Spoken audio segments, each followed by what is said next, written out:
नमस्कार मित्रों, स्वागत है आप सबका हमारे स्टडी चैनल सुपर 7 पर। तो मित्रों, आज हम पढ़ेंगे मौर्यकालीन प्रशासन, उनकी राजनीतिक स्थिति कैसी थी, आर्थिक तथा उस समय धार्मिक समाज कैसा था, ये सब हम पढ़ेंगे। इससे पहले हम मौर्यकाल तथा मौर्यकाल के जो अभिलेख वगैरह हैं वो हम पढ़ चुके हैं। आप लोग अगर उसको नहीं पढ़ पाए तो हमारी प्लेलिस्ट में जाके आप उसको पढ़ सकते हैं।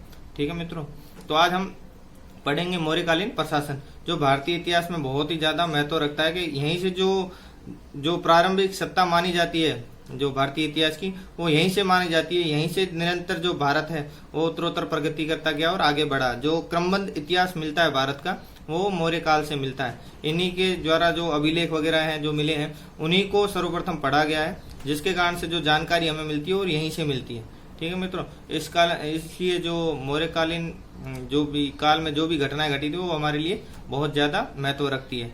ठीक है, जिसमें मुख्यतः रहेगा कि उसका प्रशासन कैसा था, उसकी राजनीतिक धार्मिक स्थिति कैसी थी, वो सब बहुत महत्व रखती है अपने लिए। तो आज हम पढ़ेंगे मौर्यकालीन प्रशासन। जो उनका प्रशासन था मौर्य काल का, उसमें जो राजा था उसके हाथों में पूरी सत्ता रहती थी। तो जो केंद्रीकृत जो निरंकुश राजतंत्रात्मक व्यवस्था थी उसमें। ठीक है मित्रों, सारी शक्तियों का स्रोत राजा होता था। ठीक है, जिसमें जो न्यायपालिका भी हो, कार्यपालिका हो, विधायकी, जितनी भी शक्तियां थी वो सारी राजा में ही निहित थी। राजा सर्वेसरा होता था। ठीक है, और उसी राजा के लिए जो सहायता के लिए मंत्री रहते थे, जिनको तीर्थ कहा जाता था। ठीक है, राजा की सहायता के लिए जो मंत्री होते थे उनको तीर्थ कहा जाता था। तो जो कुल 18 तीर्थों की जो यानी उल्लेख मिलता है, कुल 18 तीर्थों का उल्लेख मिलता है। ठीक है, और जो तीर्थ का अध्यक्ष होता था उसको महामात्र कहा जाता था। ठीक है, और इन तीर्थों में अलग अलग बने हुए होते थे गुट, जिसमें मंत्रिण बना हुआ था, जिसमें हर में 3-4 मंत्री होते थे जो राजा के लिए खास विश्वसनीय होते थे, राजा के सलाहकार होते थे। ठीक है, जो मंत्री परिषद के जो मुख्य सदस्य जो होते थे उनमें पुरोहित, सेनानी, युवराज, ये तीन तो जो यानी मंत्री परिषद के मुख्य सदस्य होते थे, ये तीनों महत्वपूर्ण तीर्थ कहलाते थे। इनके अलावा 18 तीर्थ का हमें उल्लेख मिलता है, लेकिन ये तीन जो पुरोहित, सेनानी, युवराज, ये मुख्य महत्वपूर्ण तीर्थ होते थे। राजा के लिए सलाह मशवरा के लिए मुख्यतः माने जाते थे, महत्वपूर्ण माने जाते थे। इन पुरोहित, सेनानी, युवराज जो होते थे, इनकी जो नियुक्ति होती थी वो इनकी यानी इनको भलीभांति जांच करके, ठीक है, इनकी जो भी स्थिति होती थी तथा इनकी सब चीजें जांच के फिर इनको नियुक्त किया जाता था, जिसको उस समय उपदा परीक्षण कहा जाता था। ठीक है मित्रों, उपदा परीक्षण, इसमें इनकी जो चरित्र को पूरा जांच करके ही इनकी नियुक्ति की जाती थी।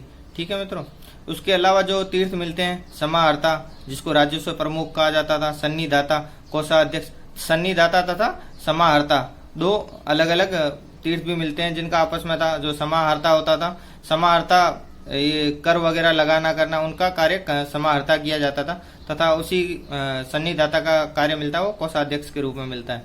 फौजदारी मामलों का जो मुख्य न्यायाधीश होता था उनको प्रदेष्टा कहा जाता था, तथा जो सिविल मामलों का प्रमुख होता था उसको व्यवहारिक कहा जाता था। ठीक है, आंतरवर्षिक को अंगरक्षकों का प्रमुख कहा जाता था। कारखानों के प्रमुख को क्रमांतिक, शाही महलों के प्रमुख को दोवारी कहा जाता था। इन मंत्रियों के नीचे भी अलग अलग विभाग बने हुए होते थे और इनके विभागों के प्रमुख अध्यक्ष होते थे। ठीक है, तो उन अध्यक्षों की जो संख्या मिलती है वो 26 मिलती है। ठीक, उनमें से जो मुख्यतः मिलती है, पण्याध्यक्ष जो व्यापार वाणिज्य का मिलता है, लक्षणा अध्यक्ष टकसाल प्रमुख, ठीक है, मुद्रा अध्यक्ष जो पासपोर्ट जारी करता था, वेश्याओं के कल्याण के लिए गणिका अध्यक्ष कहलाता था। ठीक है, राजकीय भूमि की जो देखरेख करता था वो सीता अध्यक्ष कहलाता था, और जो नमक विभाग का अध्यक्ष होता था वो लवणा अध्यक्ष कहलाता था। ठीक है, थानों का जो प्रमुख होता था वो आकरा अध्यक्ष कहलाता। जो मगध के लोग होते थे उनको व्रात्य कहा जाता था। ठीक है, जो कौटिल्य के द्वारा राज्य के हैं वो कुल 7 अंग बताए गए हैं, जिसमें राजा, अमात्य, दुर्ग, कोष, सेना, जनपद तथा मित्र, ये 7 जो अंग होते हैं वो यानी उस समय जो कौटिल्य था उसके द्वारा राज्य के 7 अंग बताए गए जो मुख्य हैं।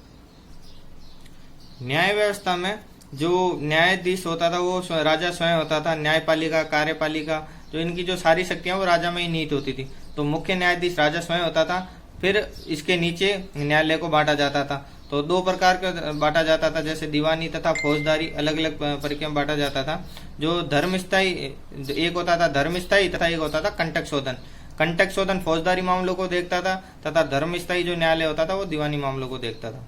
ठीक है, दीवानी मामलों में व्यक्ति के जो विरुद्ध होता था वो देखा जाता। दीवानी मामलों में फौजदारी में जो राज्य के विरुद्ध होता था वो देखा जाता था। जो फौजदारी मामलों का अध्यक्ष होता था वो प्रदेष्टा कहलाता था, और जो दीवानी मामलों का जो न्यायाधीश होता था वो व्यवहारिक कहलाता था। ठीक है मित्रों, उस समय के गुप्तचर विभाग का जो प्रमुख होता था उसको महामात्य सर्प कहा जाता था। ठीक है, गुप्तचरों को गूढ़ पुरुष कहते थे। ठीक है, गूढ़ पुरुष भी दो प्रकार के होते थे, जैसे एक संस्था एक संचार। ठीक है, जो एक स्थान पर रहकर गुप्तचर का कार्य करता था वो संस्थागत अंदर आता था, तथा जो घूम घूम कर गुप्तचर का कार्य करता था वो संचार के अंदर आता था। ठीक है, वो जो गूढ़ पुरुष आते थे, जो गूढ़ पुरुष भी दो प्रकार के होते थे, संस्था और संचार। ठीक है मित्रों, तो जो एक स्थान पर रह के करेगा वो संस्था में आएगा, तथा जो घूम घूम करेगा वो संचार का कार्य करेगा। ठीक है, सैनिक विभाग, जो सैनिक प्रबंध की देखरेख करने वाला अधिकारी होता था उसको अंतपाल कहा जाता था। तथा जो सेना होती थी वो 5 प्रकार की होती थी: पैदल, घुड़सवार, रथ सेना, हस्ती सेना मतलब हाथी सेना तथा नौसेना। ये 5 प्रकार की मौर्य काल में सेना को देखने को मिलता है। मैगस्थनीज के अनुसार 5-5 सदस्यों की कुल 6 समितियां होती थी जो सैनिक विभाग का प्रशासन देखती थी। ठीक है, और 6ठी समिति जो होती थी उसका काम होता था सेना में रसद आपूर्ति का कार्य करना। ठीक है, कुल 30 सदस्य होते थे, उनमें 6 समितियां बनी हुई थी 5-5 सदस्य की। ठीक है, उस समय का नगर प्रशासन भी उस समय के जो मैगस्थनीज के इंडिका के अनुसार जो मिलता है उसमें 5-5 सदस्यों की 6 समितियां मिलती है जो नगर का प्रशासन देखती थी। जो पहली कमेटी जो अलग अलग कमेटियां देखती थी उसमें व्यापार वाणिज्य के लिए अलग अलग कमेटी होती थी, विदेशियों का पंजीकरण करने के लिए अलग, जन्म मृत्यु का पंजीकरण करने के लिए अलग होता था, वस्तुओं के विक्रय को देखने के लिए अलग कमेटी होती थी, तथा उद्योगों की देखरेख करने के लिए अलग, तथा जो टैक्स वगैरह बिक्री टैक्स वगैरह उनको देखने के लिए अलग होता था। जो बिक्री टैक्स है वो 4% लगाया जाता था देशी वस्तुओं पे, तथा विदेशी वस्तुओं पे वो 10% लगाया जाता था। मैगस्थनीज के अनुसार ही जो राष्ट्रीय राजमार्गों का प्रमुख होता था उसको एग्रोनोमाई कहा जाता था। ठीक है, और मैगस्थनीज के इंडिका के अनुसार ही 3 तरीके के कार्य करने पे लोगों को मृत्युदंड दिया जाता था, जिसमें 3 कार्य थे। जो कर चोरी करता था वो, जो काम करवाने के पश्चात कारीगर का हाथ वगैरह काटने वाले होते थे उनको, तथा जो देश से विद्रोह कर देता, जो राजद्रोह करता था उनको मृत्युदंड दिया जाता था। मौर्यकालीन जो प्रांतीय व्यवस्था देखने को मिलती है वो 5 भागों में बटी हुई मिलती है। तो मौर्य काल के जो प्रांत है वो 5 भागों में मिलते हैं। जो 5 प्रांत अलग अलग थे, एक तक्षशिला, ठीक है, जो उत्तरापथ की राजधानी थी तक्षशिला। दूसरा प्राच्य, जिसकी राजधानी पाटलिपुत्र मिलती है। तीसरा कलिंग, जिसकी राजधानी तोसली, तथा चौथा दक्षिणापथ, जिसकी राजधानी सुवर्णगिरी मिलती है, तथा 5वां अवंती राष्ट्र, जिसकी राजधानी उज्जैनी मिलती है। ठीक है, ये 5 प्रांतों में बटा हुआ था मगध साम्राज्य। ठीक है, और इनकी राजधानियां ये थी। तो ये जो प्रांत है वो भी अलग अलग विषयों में विभाजित होता था। ठीक है, तो उसमें प्रांत विषयों में विभाजित होता था तथा विषय स्थानिक में विभाजित होता था, जो मतलब गांवों का समूह होता था। स्थानिक जो है वो लगभग 800 गांवों के समूह को स्थानिक कहा जाता था। ठीक है, और स्थानिक द्रोणमुख में बटा हुआ होता था।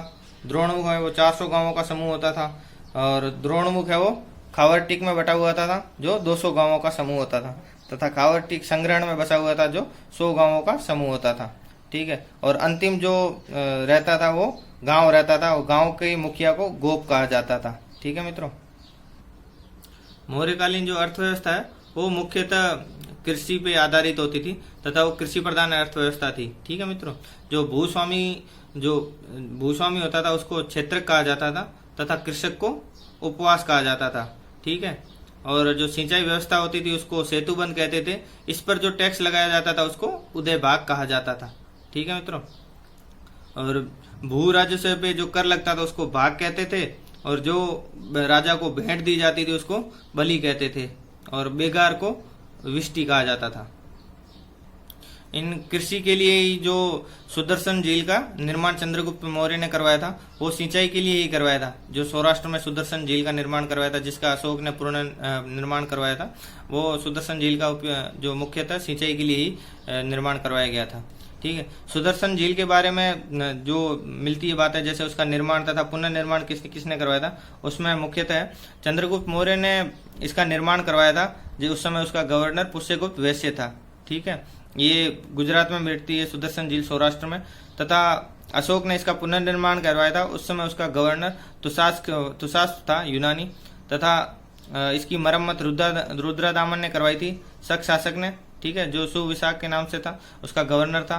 तथा इसकी जो अंतिम मरम्मत करवाई वो स्कंदगुप्त ने करवाई थी। ठीक है, उस समय उसका गवर्नर पर्णदत्त था। ठीक है, और इस सब की जो जानकारी है वो रुद्रदामन के जूनागढ़ अभिलेख से मिलती है कि किसने इसका निर्माण करवाया, किसने इसका पुनर्निर्माण करवाया सुदर्शन झील का, उसकी जो जानकारी है रुद्रदामन के जूनागढ़ अभिलेख से मिलती है। और जो स्कंदगुप्त ने इसका निर्माण करवाया था उसकी जानकारी है वो स्कंदगुप्त के जूनागढ़ अभिलेख से मिलती है। ठीक है, मौर्य काल में अकाल भी पड़ते थे। ठीक है, तो मेगास्थनीज ने लिखा है कि भारत में अकाल नहीं पड़ते थे, लेकिन भारत में अकाल पड़ते थे। जैन व बौद्ध ग्रंथों में अकाल का वर्णन मिलता है। ठीक है, जो मेगास्थनीज की इंडिका है उसमें मिला है कि भारत में अकाल नहीं पड़ते थे। वहीं कौटिल्य की अर्थशास्त्र में ये लिखा मिला है कि उस समय राजा को क्या क्या कार्य करना चाहिए, अकाल के जब अकाल पड़े तो राजा को क्या क्या कार्य करना चाहिए। ठीक है, शाहगोरा व महास्थान अभिलेखों से अकाल के राहत कार्यों की जानकारी वो मिलती है। शाहगोरा तथा महास्थान जो अभिलेख है वो सबसे प्राचीन अभिलेख माने गए हैं। ठीक है मित्रों, जिससे अकाल राहत के कार्यों की जानकारी मिलती है। मौर्यकालीन उद्योग बहुत विकसित थे। ठीक है, और वो सारे उद्योग क्या है, राज्य के नियंत्रण में थे। ठीक है, जिनमें जहाजरानी, टकसाल, नमक उद्योग, धातु उद्योग तथा खनिज उद्योग ये बहुतायत से पाए जाते हैं। ठीक है मित्रों, इन उद्योगों के लिए जो व्यापारिक मार्गों का उपयोग किया जाता था तो उसकी जानकारी हमें अर्थशास्त्र से मिलती है। तो अर्थशास्त्र में जो व्यापारिक मार्गों का उल्लेख मिलता है उसमें पाटलिपुत्र से उत्तरापथ, पाटलिपुत्र से पेशावर तथा श्रावस्ती से प्रतिष्ठान पैठन महाराष्ट्र, इन 3 मुख्य मार्गों का उल्लेख मिलता है। ठीक है मित्रों, उत्तरापथ वह वर्तमान जो जीटी रोड है वो उत्तरापथ के अवशेषों के ऊपर ही बनाई गई थी। ठीक है, वर्तमान उसी को जीटी रोड कहा जाता है, उत्तरापथ वाले को ही। ठीक है, उत्तरापथ का निर्माण मौर्य काल में हुआ था, जिसे वर्तमान में ग्रांटक रोड कहा जाता है, जिसका शेरशाह सूरी ने जिसका निर्माण करवाया था वो जीटी रोड है। ठीक है, ये उत्तरापथ का पुनर्निर्माण के द्वारा ही बनाई गई है। और कहीं कहीं समुद्री मार्गों का उल्लेख भी मिलता है अर्थशास्त्र में, जो सबसे ज्यादा सुरक्षित माना गया है। ठीक है, और जो उद्योग है, जो व्यापार होता था वो विदेशों के साथ भी किया जाता था। इनमें जो मुख्य निर्यात किया जाता था उनमें सूती वस्त्र, मसाले, हाथी दांत, बहुमूल्य लकड़ी, रंग तथा कछुए वगैरह भी, इनका भी जो है निर्यात वो बहुतायत से किया जाता था। महत्वपूर्ण निर्यात है जो यही इन्हीं का होता था। ठीक है, जैसे हाथी दांत, तो मगध में जो सर्वाधिक पाए जाते थे वो हाथी बहुत पाए जाते थे। ठीक है, जिसके कारण हाथी दांत भी इनका बहुतायत से निर्यात किया जाता था। ठीक है, जो आयात है उनमें आयातों में इनमें सोना, चांदी, शराब तथा घोड़ों का आयात किया जाता था। जो व्यापारी काफिले जाते थे उसका जो प्रमुख होता था वो सारथवाह कहलाता था। ठीक है, और जो उद्योगों का उत्पादन वगैरह करते थे उनको श्रेणियों में संगठित किया जाता था, श्रेणी के रूप में। और जो श्रेणियों का प्रमुख होता था वो जेठक कहलाता था। ठीक है, जो सेठ सब से बना हुआ प्रतीत होता है।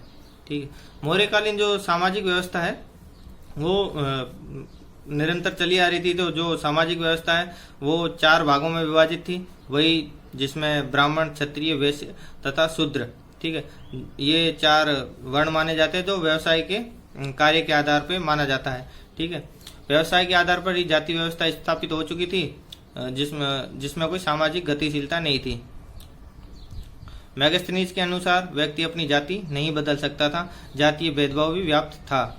ठीक है, मौर्य काल में यानी छुआछूत, अस्पृश्यता उसका भी उल्लेख मिलता है। जैसे वर्ण जातियों का भी उल्लेख मिलता है, वर्ण संकर, उनमें अंबष्ट, निषाद, स्वपाक, उग्र, पार्श्व आदि जातियों का उल्लेख मिलता है जो नगर से बाहर रहती थी। इनके साथ भेदभाव किया जाता था। अर्थशास्त्र में बताया गया है कि शूद्रों को जो शूद्र होते थे उनको वार्ता का अधिकार होता था। ठीक है, वार्ता कहते थे कृषि, पशुपालन व व्यापार को वार्ता कहा जाता था।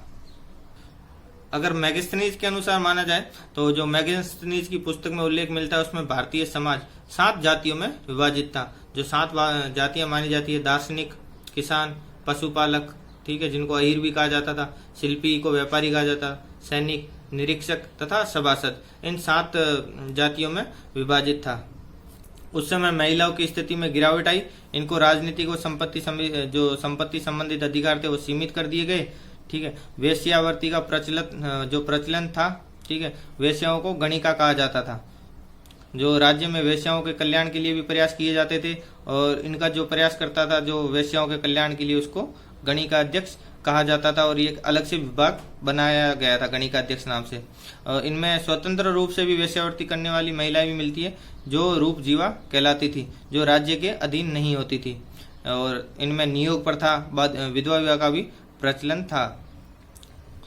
उच्च कुल की महिलाओं को अनिष्कासिनी कहा गया है। ठीक है मित्रों, नियोग प्रथा का अर्थ होता है जैसे किसी स्त्री के पति की मृत्यु हो जाने पे वो अपने सास ससुर या देवर से किसी से आज्ञा लेके किसी दूसरे व्यक्ति के द्वारा भी गर्भ धारण कर सकती थी, वो नियोग प्रथा के अंतर्गत आता है। ठीक है मित्रों, नियोग प्रथा, विधवा विवाह के अलावा यहाँ पे दास प्रथा का भी प्रचलन था।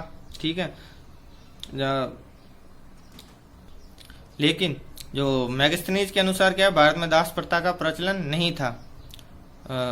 लेकिन जो अर्थशास्त्र वगैरह में जानकारी मिलती है, जो कलिंग युद्ध हुआ था, कलिंग युद्ध के पश्चात जितने भी दास बनाए गए थे, लगभग 1.5 लाख व्यक्तियों को दास बनाया गया था। उनके द्वारा विभिन्न बांधों का तथा कृषि का कार्य करवाया गया था, जिसके बारे में हमें जानकारी मिलती है।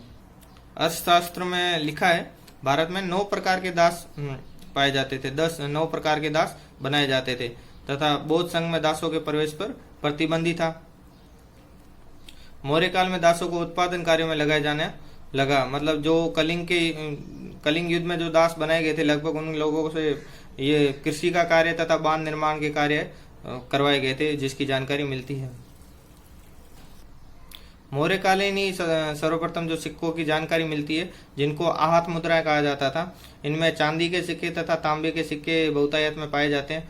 चांदी के जो सिक्के थे उनको कारसापर्ण, पर्ण तथा धरण कहा जाता था। तांबे के सिक्कों को भाषक, काकनी तथा सोने के सिक्के को सुवर्ण कहा जाता था। सोने के सिक्के बहुत कम मात्रा में मिले हैं। ठीक है, इनके अलावा जो मौर्यकालीन कला व संस्कृति है उसमें तो पाटलिपुत्र के जो ध्वजावशेष मिले हैं, जिसमें उसमें कुम्भरहार पटना के पास में मिले हैं। ठीक है, इसमें नगर विन्यास की मैगस्थनीज ने प्रशंसा की है और मैगस्थनीज ने वहां लकड़ी के बने राजमहलों की भी प्रशंसा की है। ठीक, एरियन ने जो मौर्य राजमहल थे उनको सूसा तथा एक ब्रेला के भी महलों से भी सुंदर बताया है। ठीक है, फायान इन मंदिरों की या जो इन महलों की इतनी प्रशंसा करता है कि इनको ऐसा बताता है कि इनका निर्माण जो है वो देवताओं ने किया है। मौर्यकालीन कला और संस्कृति में अशोक के जो स्तंभ है वो सर्वश्रेष्ठ उदाहरण इसके माने जाते हैं। ठीक है मित्रों, इन स्तंभों को पॉलिश करके चमकाया जाता था। इन स्तंभों में अवांगमुखी कमल मतलब उल्टे कमल की आकृति मिलती है। इस कमल के ऊपर एक चौकी बनी हुई है और इस चौकी के ऊपर पशु आकृतियां बनी हुई मिलती है। ठीक है, सांची और सारनाथ के जो स्तंभ है उसमें 4 सिंह बनाए गए हैं। ये चारों जो सिंह है वो पीठ सटाकर बैठे हैं, जो चारों दिशाओं में मुंह किए हुए बैठे हैं। ठीक है, ये चारों सिंह सम्राट अशोक की चारों दिशाओं में प्रसिद्धि तथा भगवान बुद्ध की चारों दिशाओं में प्रसिद्धि का प्रतीक माने गए हैं। ये हिंसक प्राणी होते हुए भी इनके चेहरे पर शांति दिखाई देती है। इनको ही जो अपना राष्ट्रीय प्रतीक माना जाता है। ठीक है, जो सांची सारनाथ के स्तंभ में जो चारों सिंह हैं स्तंभ के ऊपर, इसको भारत का राष्ट्रीय प्रतीक माना जाता है। जो अशोक के जो अभिलेख मिले हैं तो कहीं कहीं जो इतिहासकार है वो क्या मानते हैं, इनको ईरानी जो शासक था डेरियस, जो 14वीं शताब्दी ईसा पूर्व का था, उसकी नकल मात्र मानते हैं कि उनकी जो अशोक ने सम्राट ने इसकी नकल की है। क्योंकि कहीं कहीं जो मिलते हैं पशुओं की आकृति वो उसके अभिलेख पे भी मिलती है। उल्टे कमल की जो आकृति है वो उसके अभिलेख में मिलती है, लेकिन उसके जो उल्टे कमल की आकृति है वो कमल की आकृति सीधी मिलती है तथा इसके जो कमल की आकृति है वो उल्टी मिलती है। अशोक के जो स्तंभ है वो सपाट है, डेरियस के स्तंभ सपाट नहीं है, नालीदार बने हुए हैं। अशोक के स्तंभों पे लेख लिखा हुआ है, डेरियस के स्तंभों पे लेख नहीं लिखा हुआ है। ठीक है। इनके अलावा जो मौर्यकालीन लोक कला है उसमें यक्ष यक्षिणी की मूर्तियों का निर्माण करवाया गया, जिसे मथुरा के पास जो परखम से मणिभद्र की मूर्ति भी मिली है। पटना के पास दीदारगंज से चामरग्रहणी की मूर्ति मिली है तथा वाराणसी के राजघाट से त्रिमुख यक्ष की मूर्ति मिली है। एमपी के बेसनगर से यक्षी की मूर्ति तथा धौली उड़ीसा से आरती की जो मूर्तियां हैं वो मिली है। ठीक है मित्रों, ये है मौर्यकालीन जो लोक कला है उसके बारे में इसकी जानकारी मिलती है।